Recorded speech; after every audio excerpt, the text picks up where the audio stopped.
Welcome to the High Level Wife Podcast. This is a space for Christian wives who love God, want their marriage healed, and are done performing, fixing, striving, or trying to control their way to change.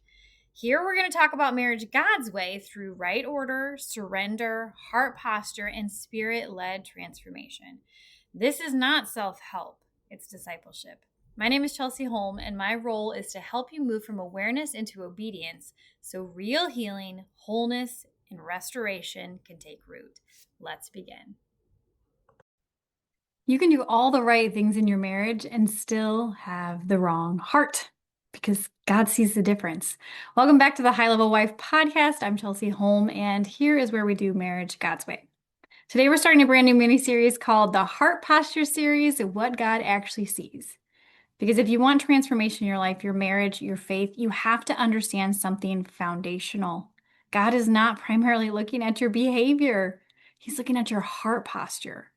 What is heart posture? I had one of the women ask this question inside High Level Wife, and I thought it's such a great question because it's one of those things that you can't tangibly see it, right? We can't see, God can see inside the heart, but we can't see inside the heart. So let's define it simply.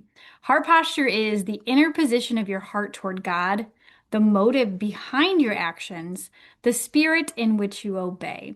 It's not just what you do, it's actually why you do it. And it's the difference between obedience with humility and obedience with resentment. The difference between I'm sorry because I got caught and I'm sorry because I was wrong. They're the same words, but it's completely different heart posture, and God sees it. One of the clearest verses on this is in 1 Samuel 16:7, and it says, Man looks at the outward appearance, but the Lord looks at the heart. Humans evaluate behavior, but God evaluates the heart. So this means that you can look good on the outside and still be completely misaligned on the inside. This is where so many wives get stuck, and this is why heart posture matters in marriage. Because wives focus on behavior, or they ask questions like, how do I submit, or how do I respect him? How do I fix our communication? What are the right steps? But here's the problem in that. You can do the right behavior with the wrong heart posture, and it's still going to produce tension. Let me give you an example, okay? A wife can say, fine, I'll let you lead, while internally she's thinking this is going to fail and it's not going to go well. I don't know if I can really trust him, right? That's not submission. That's compliance with resentment. And your husband can feel it because heart posture leaks, right? From the heart, everything flows. Another clear example of this is in Luke 18. Jesus tells a story about the two men praying. I'm sure you're familiar with this story. If not, but let me give you the rundown. One of the men praying is a Pharisee, and the other one is a tax collector.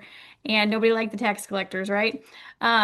Nobody likes the IRS today, right? We get it. We get that feeling.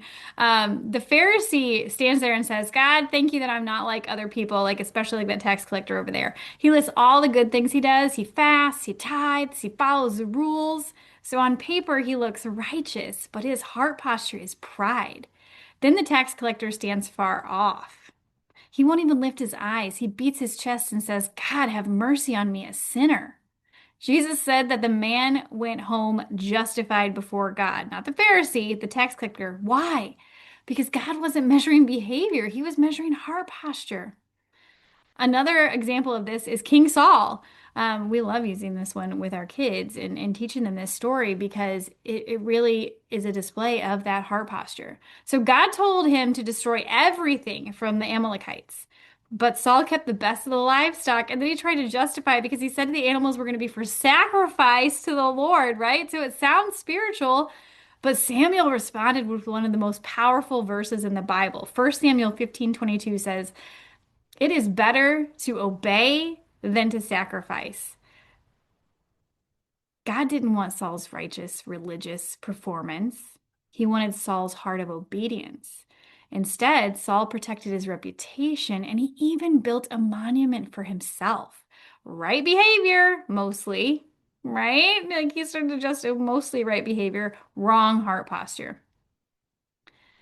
So why does God care about heart posture? It's because heart posture actually reveals who is on the throne. Is it God or is it you? When your heart posture is pride, you obey selectively. When your heart posture is fear, you control outcomes. When your heart posture is resentment, you comply, but you withhold love. When your heart posture is surrender, though, everything changes. Obedience becomes worship, correction becomes refinement, and marriage becomes sanctification. It's the heart that flows out. Break me, Lord, because I want to be more aligned to you. So here's the question for you today. It's not what am I doing, but it's actually what is the posture of my heart? When your husband leads imperfectly, what's your heart posture? When you're corrected, what's your heart posture? When God asks you to surrender something, what's your heart posture? Because transformation begins when we stop performing and start aligning our hearts. I want to leave you with this powerful verse in 2 Chronicles 16:9, and it says, the eyes of the Lord range throughout the earth to strengthen those whose hearts are fully committed to Him. God isn't scanning the earth looking for perfect people. That's because they don't exist. He's scanning the earth looking for hearts that are fully surrendered to Him. Because when your heart posture is right, everything falls into place. If this episode stirred something in you, but High Level Wife feels like too big of a step right now, I want you to hear this clearly. You don't have to jump ahead to honor what God is doing.